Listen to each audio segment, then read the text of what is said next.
The faculty, staff, and students of St. Bonaventure University present Sunrise, a New Era for Media and Politics, a podcast focused on today's dynamic political landscape.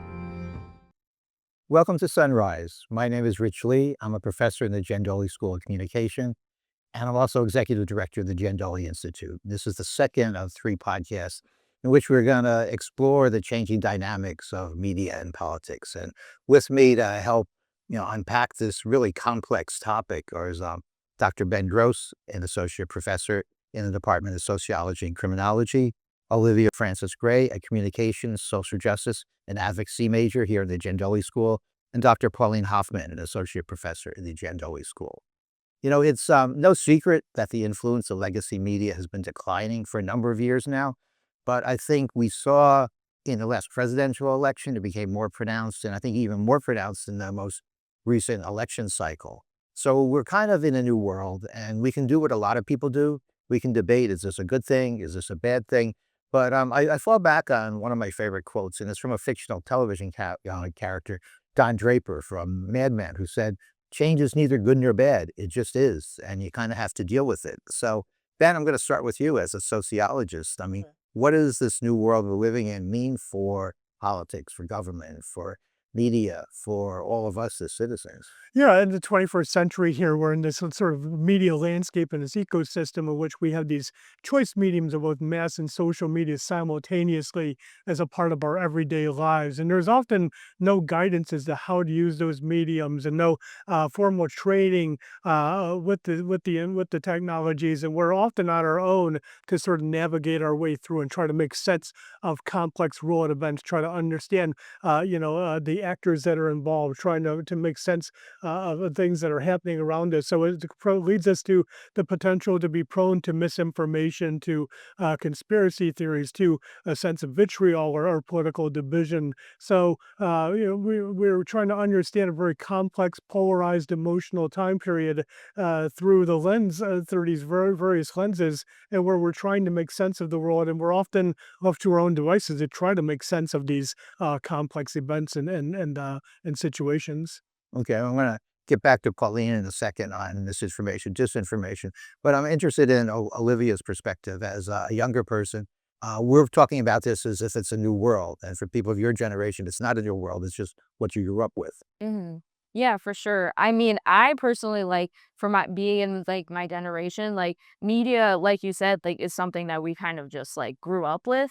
But it's so interesting when you get to have conversations with the older generation, like regarding like politics and how much it has revolved around media. I mean, as we've seen with the recent like New York City election, like so many of like with Sohan Mamdani, like a lot of the time, like he used social media as his tactic when it comes to like using that as to get his voice out to the younger generation, and I feel like that was probably his advantage. But I feel like in like terms of politics, we are always on social media 24/7, like whether we're about to go to sleep or whether we're doing school or like no matter what, like we're always on it. And when it comes to wanting to learn more about politics, because me, I didn't even like fully understand politics until like recent because of the fact that so many news outlets, so many influencers are getting on social media to help educate the younger generation about like these laws because obviously the laws are so old and you can't fully like grasp on what they actually mean because they've been around for so long. So to be able to have this new world of social media and having all these like political candidates and with the president and like everyone else like getting on this platform to advocate and then also reach out to the younger generation about what these problems are. I feel like it may be that it may not be good nor bad, but it's just in the aspect of like we're all trying to grow with it. And I'm very interested to see about how, our generation, the older generation kind of come together and see how it shifts in everyone's perspective and how like our world today. Yeah, I'm interested in what you said about how you weren't interested in politics, but now things are happening to draw you in. Can you talk about that a little bit more, or give an example of two of what got you more interested in politics? Yeah, for sure. I mean, last year I took a politics class with one of my professors, Elizabeth Tillman, and I at first I was like, "Oh, like, I could probably just do this for the credit," but, like, the more I actually participated in the class, I feel like the more I was able to understand politics, and the more I did that class, like, the more my TikTok and my Instagram, showed me stuff regarding politics that would make sense to me, and then also on how it affected, like, my lifestyle, when it comes to, like, especially, like, for example, like, the shutdown, like, as someone who likes to travel, like, when it comes to seeing, like, airports get shut down and obviously all these delays, it's very interesting about how it's become even more closer to where it is associated with me, like, even especially with, the things going on with the ICE raids, and especially with it having when I heard that having in Buffalo, as someone from the Buffalo area, it's definitely where it's at the point it's like it's in my backyard. And the more I feel like I become involved in politics, I feel like the more knowledgeable I can become and figure out what the issue is and how I, as a citizen and as just a person in this generation, can approach a solution and then also think about the ways that I can talk about others and advocate for issues of like regarding like racism, hate crimes, and then just everything like that in between. Forms is the rise of misinformation, disinformation. And just from my own perspective, it seems like it's getting worse instead of better. Even, I sometimes have trouble, detecting what's real and what's not real, or I have to do a lot of research to figure it out. Um, what's the solution? Or can we stop it or at least educate people better? First of all, thank you for doing the research, Rich. I appreciate that that's what you're going to be doing. Yeah. Because I think too often folks aren't doing that. So I do, before I answer that though, I want to ask you because I find it so interesting. And I think some of it is as a professor. So we're dealing with your generation. Certainly we dealt with millennials. I've been here long enough that that's the case. Um, and I see your use of social media and I see like my generation, I'm Gen X and Boomer, and how I think we're looking at things very differently on social media. Like, I think we almost approach it as this awful entity and it's the end of civilization as we know it. But you don't look at it that way. Like, your generation is like, no, this is what we know. It's to your quote at the beginning, like, change just is. Yeah. We're seeing the change. This isn't change for you. So I just find that interesting. But to your question, first of all, disinformation is not new. Yeah. This isn't something that just came about with social media. I do think that it is making it much easier to share the information. It's making it more difficult, I think, to identify what is and isn't real. And when you add artificial intelligence into the mix, I mean, forget it, right? It's not going away. I'd love to tell you I'm going to be out of a job studying disinformation, but it's not going away because it's always been here. I think what we need to do, and I'm not necessarily a fan of required fact checking and so on, because I think that that just opens up the conversation to, well, who are you to fact check? What makes you the authority? I'm a huge fan of education, which shouldn't come as a surprise. I think we need a lot of literacy education in any number of areas, particularly media literacy. But I also think it's important. And one of the things I like to say is, I know what I know, but more importantly, I know what I don't know. And too often I see people who are talking and clearly don't know, but they don't even recognize that they don't know. So I think that's some of the trouble that we're seeing, certainly with misinformation and disinformation. Okay. Question, either follow up for you, or I'd also like to hear Ben's perspective and certainly Olivia's. How come, people believe conspiracy theories, even in the face of facts, which clearly proves that they're not honest? So since you're the sociologist on the panel, There's quite a bit of research on this, why people believe conspiracy theories. And I can boil it down to a couple of really important points that I think that really is really crucial understanding why people believe conspiracy theories. That one, people oftentimes have a distrust of institutions or feel that they've been alienated or disenfranchised. And oftentimes conspiracy theories are directed towards targets that are thought of as being very powerful and run by people who do not represent them or have some type of a malevolent interest at heart. And I think the other reason that really conspiracy theories are so popular today is that many of the things that we're trying to understand are just inherently wildly complicated, right? Why did we have a pandemic? Why do we keep having mass shootings? Why does the stock market go up and yet everybody in my city seems to be broke, right? Why is it that food costs are so high? Why is it medical costs so high? It's not really an easy answer, and people are trying to understand it by trying to understand ways that they understand daily reality. That the world is full of actors who have motivations and are trying to achieve goals. It makes the world more digestible. It makes the world simpler to understand and to say, things happen, sometimes unintentionally or without a reason, right? It gives people a sense of purpose, understanding. And so it's part of why conspiracy theories are so hard to change with people. They become a way of understanding the world in a way that makes people feel like the world is somewhat predictable and stable. When you start telling people that things are happening in the world and nobody really intended them to happen, nobody's really in charge of it, it gives people a sense of feeling of chaos, that the world is chaos. So that's why people are often very resistant to changing conspiracy theories, even in the face of new facts and information. And I think that's a lot of the reason too why people believe disinformation or are inclined to. They're looking for that sense of belonging. They want to be part of a group or part of a tribe, and they don't want to live in a state of fear, and they want things that are really complex to be as simplified as possible. I mean, Ben and I talk about conspiracies all the time. We have our favorites actually. And Ew. yeah. Yes, you can ask us about that later, right? I can't, yeah. But yeah, no, I find that it's very interesting with conspiracies, though. I think once people start believing conspiracies, it's almost like you're not bringing them back from that brink in some regards. And most of them are going to be harmless-ish. But with disinformation, I think we can at least present the truth and we can get folks. But I think sometimes with conspiracies, and I don't know if you agree, that it's are people living in their own reality that's not reality. And I don't think that's all conspiracies, but I wonder if that's some of it too. Yeah, I think that people are trying to manufacture.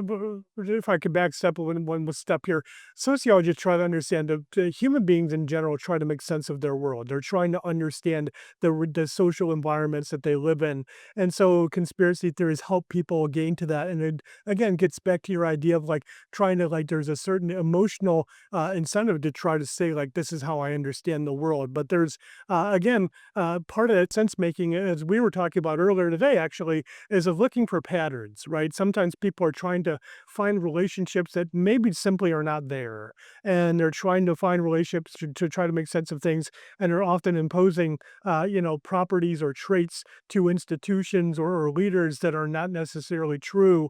And they see patterns that, frankly, sometimes get a little creative and they're just simply not there. But it helps people, again, as part of the sense making process. So it's very difficult to try to address conspiracy theories because it's how people understand the world that they're living, but they're also sometimes emotionally connected to supporting those viewpoints. Yeah. Well, Oh yeah, sorry. I definitely like agree with like both sides of one because obviously like in my generation, like we are known to be very direct and very vocal when it comes, especially when it comes to conspiracy theories. Like all the time, like you're on social media and be like, oh, let me write this down in my notebook for like the conspiracy theory that we have. But it's also like that aspect, like bringing a little philosophy here. Like I always think about because I'm taking Neil on ethics and I'm thinking about like Kantian ethics, that aspect of a sense of duty. So I feel like in ways like because of the fact that we are asking these questions because we can't get a full grasp on like what's actually happening.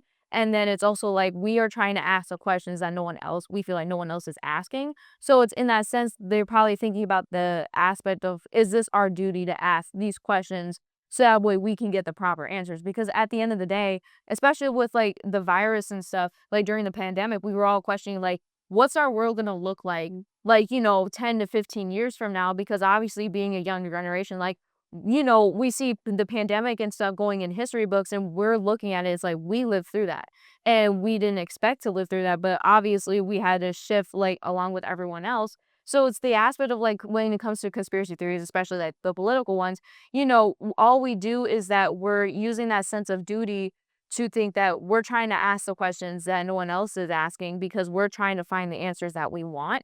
And when it comes to that time, like all we want is to get those answers so that way we can educate others, especially like with the older generation, especially when it comes to media. Like at the end of the day, we all have to work together instead of, going against each other because, you knew this in the past and like we know about this now. And instead we have to use the resources that we both have to come together and, achieve, a certain goal and kind of that end point of, being in the new world of media and the new world of politics. Well, you said a couple things that I find interesting. You said looking for the answer that I want. So I'm wondering, are you looking for something to sort of reinforce your own views, or are you looking at no, I want to try and find the truth. And then I have another question for you too. Do you think your generation, because I would say mine, I don't think is doing a very good job of it. Do you think you can identify disinformation really well, or what's a conspiracy? No, for sure. I mean, first, like when it comes to the aspect of like the truth, I feel like that's all we want to do. Like, half the time people tend to joke, like, yeah, I'm going to be an FBI agent and find so much on like this one person. So it's at the end of the day, we're trying to find the truth either about someone or a certain event. Cause especially with like certain historical events, like when, the George Floyd stuff happened, and then obviously with the ICE thing happening, like all we want is to find information and to find the truth on what is actually happening. I mean, that's a lot of the time why so many people I've talked to, like with me wanting to be a journalist, like the whole point is for me to find the truth and get it out to the people that need to know it. And at the end of the day, too, it's like when it comes to disinformation, I feel like, especially with AI coming into like the market and especially like it being a big thing right now, I feel like, my generation, at the end of the day, we see it in commercials, like we see it all over social media. And I feel like at certain points, we're like, okay, this is AI. And then we know how to, like associate that from the truth. And at the end of the day, it's also about the importance of like, we need to let our family members and like the older generation know, like, hey, this isn't like what is the truth. I need you to understand that. And this is how I can educate you on with the resources I have about if this, how to, pinpoint what is AI, what's disinformation, and about what the information that you're intaking, if it's the correct information in the end of the day. All right. Then I like to add on to Olivia's points here and support it. So a lot of people who espouse conspiracy theorists, they often have enormous amount of distrust our institutions, that they're run by bad people, that they have bad intent, or that they're negligent, and that sort of there's a social responsibility aspect of saying, like, listen to me, I found what's really going on here, and then there's this sort of obligation of saying, like, I need to share this with people who would otherwise not know, and empower people. So a lot of it again is built on the distrust of our institutions, whether medical institutions, as educational institutions, media, government, whatever institution you may have.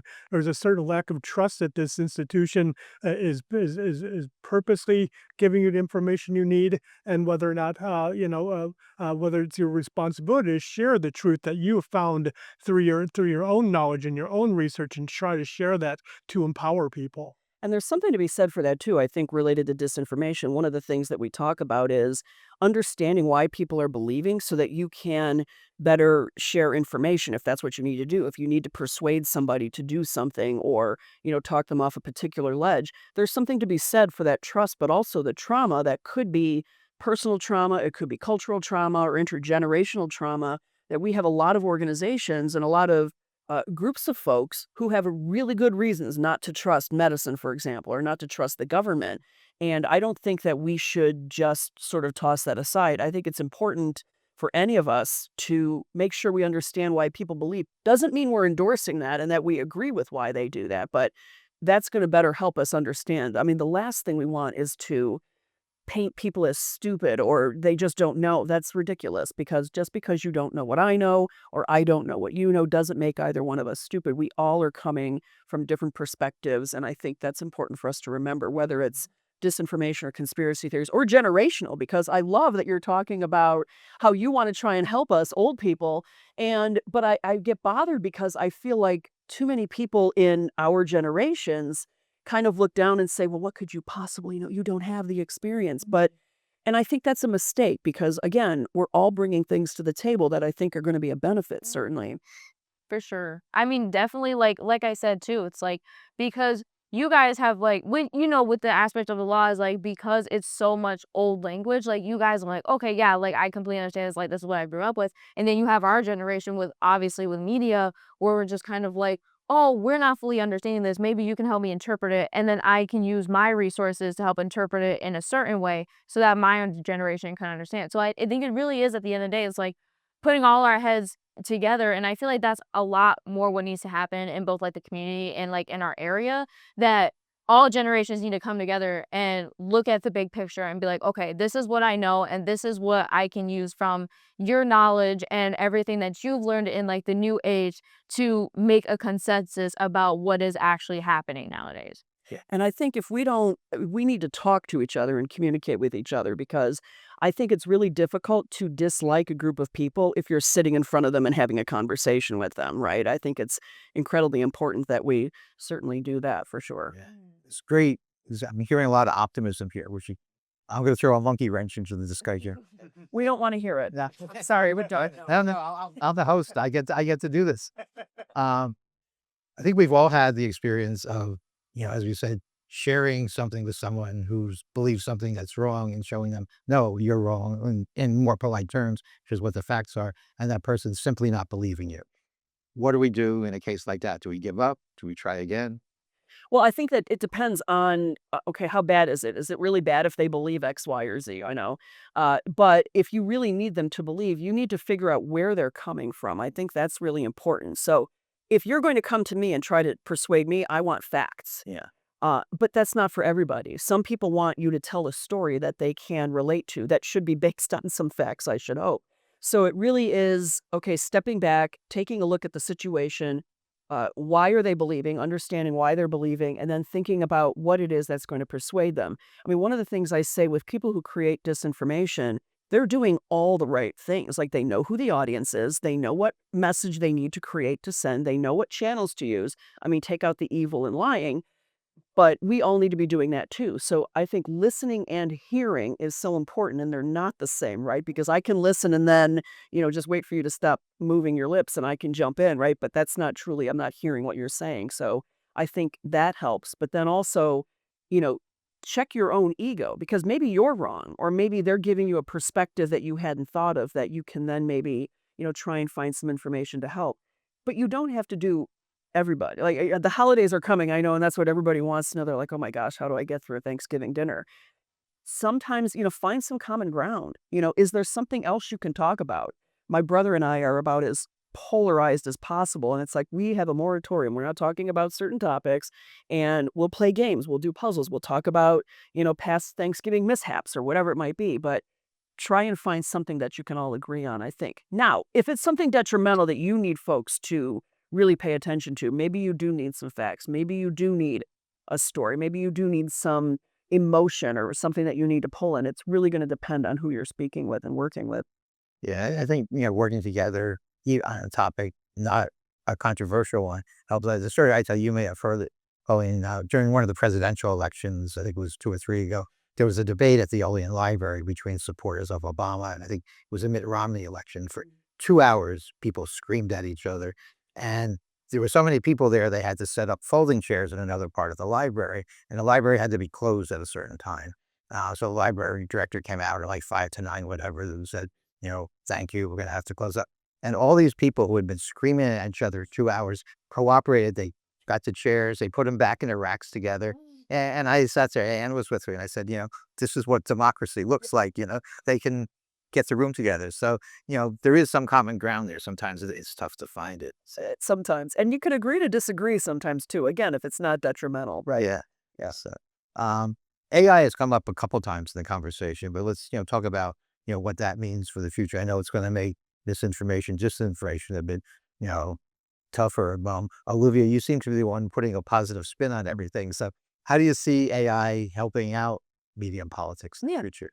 So I feel like the thing is with AI is that it depends on how you use it, because a lot of the times people look at it, especially when it comes to like school and politics, like, oh, you're using this to like, use it in an unethical way. Like you're trying to figure out like, you're trying to use it as like, okay, say it's this thing about this person that is not true or is, false information. But in their ways, you could use AI as a resource too. And you can be like, can you give me information about like this candidate, and figure out what are they trying to say to me as like a generation, because they can like go through articles and then give you the key points. So I feel like depending on how you use it, I feel like it can be put into a positive light. Like obviously it has its negative sides, like don't get me wrong, but if you look at it in a positive light, it can actually be like a great resource tool, especially for a generation like me. And then if you use that tool, you can figure out, okay, how is this specific candidate trying to help my needs as a citizen and as an individual, versus on how this other candidate is trying to help my family members or trying to help the people that I care about. Colleen, I know you're a fan of AI or you use it. And when you came to talk to my JMC 101 class, I always asked for feedback. And one of the most common comments I got was, wow, she's a professor who likes artificial intelligence and uses it. So unusual. So Go Dudes. Yeah. Ben is here as well. Glad to hear from both of you. We've actually talked about it. I mean, Totally. to be fair, I recognize that there are ways that you can use AI in a bad way. That's with any technology. I look at all of the really fantastic things that it can do, and healthcare is my background too. So I see its implementation from a healthcare perspective as well. That it's helping a lot of people, get information or work with healthcare providers in a different way. But also, I just look at it as a way to free up time for me to do stuff that I really want to do. And I know that television is based on good amounts of conflict, but actually, I think all three of us are in agreement on this one. So I very much echo what both of you had to say. I see a lot of people who hate this sort of techno pessimist idea that say, the AI is going to lead to a world of misinformation and deepfakes and all sorts of confusion that's going to lead to all sorts of increased conflict. But I also see, the potential to use AI to try to get to the fact checking, to try accelerate facts, to really empower people, to dispel a lot of the myths and the misinformation that's out there. So it could also at the same time be deeply empowering for people to try to combat a lot of misinformation and deepfakes. So I'm very, very techno ambivalent about it. I see that, yes, there are some threats to it, but I do see a lot of positives to this artificial information. You were talking earlier today, Pauline, about, that there was a time period in which we really thought that the radio was going to lead to the decay of society. And we thought that television was going to make everybody stupid. And I remember, when I was a student, the calculator, when I was a young student, the calculator is going to ruin our ability to ever do math again. And, we've been saying these things about the internet, Wikipedia was going to be the death of college, we keep going through it's every new technology. And here we are again in 2025 with this new thing that it scares people. The unknown creates a sort of fear among the public. I just used it in a really nerdy way. I was doing some data analysis and I used it for content analysis, and it was heaven because that would have taken me like hours and it took 3 minutes. And I thought, oh God, I love you, ChatGPT. It wasn't. I shouldn't endorse it. I mean, it was an AI tool, but not that. And it's also interesting because obviously my generation is very unserious when it comes to online. So a lot of the time when I'm scrolling on like Twitter or Instagram, it's like the first thing I see, oh, there's a meme about Donald Trump, like something with the office. And it's funny because when we use like AI to create these memes, it's not like in a harsh light, it's more of in the aspect of like, oh, this is how our generation connects with politics in a more humorous way because of the fact that my generation tends to be very unserious on social media. But then it's also the interesting part of when also these political candidates tend to get the jokes because also it's in the aspect too of when there was a specific video that I saw about, there was like this, it was in New York City and, Zahan Mandami is like talking and then people were asking him interesting questions. And I knew like the way that we have this humor and we turn it into this way of connecting with politics, I feel like I find it really interesting, especially nowadays in our current society. okay, well, we're having a great conversation, but we're actually running out of time. I'm sure we could. It doesn't seem like we did 30 minutes, but we could probably keep talking a long time. Good. I've been editing all these talking about basically the title of the program, which is a podcast, which is Sunrise. And I chose that because we're talking about a new era. Sunrise is the start of a new day. Doesn't necessarily mean it's going to be a good day or a bad day. So last time I asked the panelists, I'm going to ask you the same question. Put on your meteorologist hats. And if you had to describe the future of media and politics in a weather term, what would it be? So I'm going to start with you because you're Okay. closest to me. That's fine. Foggy, Okay. if I could say, because I think that through the fog, it will lift eventually because the fog won't stick around forever. But I think right now there's still too much uncertainty, and I'll be curious where it goes. But I think there'll be sun at the end of it, or maybe rain. I don't. But it's foggy right now, so that's what. Okay. Olivia. I'm gonna say like a similar thing, and I'm gonna say cloudy because Pauline said, like there's a lot of gray area about where media could go when it comes to politics. But the way I think about it, there's a light at the end of the tunnel, like always. It just depends on how we push through it. And so I feel like it may be a lot of gray area now, but I feel like it's gonna end up having either a good outcome or a bad outcome. It just depends on the day and how we look at things. And one of my pet peeves is when I'm watching, and say, the Weather Channel, and they show the forecast. They show the forecast for the day, and they'll show the sun and the cloud and the lightning bolt and the raindrop and some snowflakes, a little bit of everything, right? I have to, well, what's going to happen? Should I take a jacket? I don't know, right? And I kind of feel the same way. Ultimately, once you move beyond the technology, you start to understand that people are still people. And I don't know what the AI is going to make the world look like in 2035 or 2045, but I do know that people will still be people. They'll still have differences. They'll still have differences in beliefs, differences in identities, differences in backgrounds, differences in even how they use the media. So, I tend to think that, it's going to be, much more of the same, but maybe with a different look to it, a different history to it, a different future and trajectory. But still, people are people, and we'll still have to, behind the technologies, there are human beings with different values and different ways of communicating, and we'll now do this in cyberspace and other places as well. Okay, and with that, we're going to wrap up. I would just say last week I said cloudy because I things are uncertain. We're feeling a little bit more optimistic now. I might say partly sunny. But I just want to thank you, Pauline, Olivia, and Ben, for joining me today. You've been watching Sunrise, a podcast produced by the Gendoli School of Communication. My name is Rich Lee. Thanks for joining us, and we hope you'll join us again next week.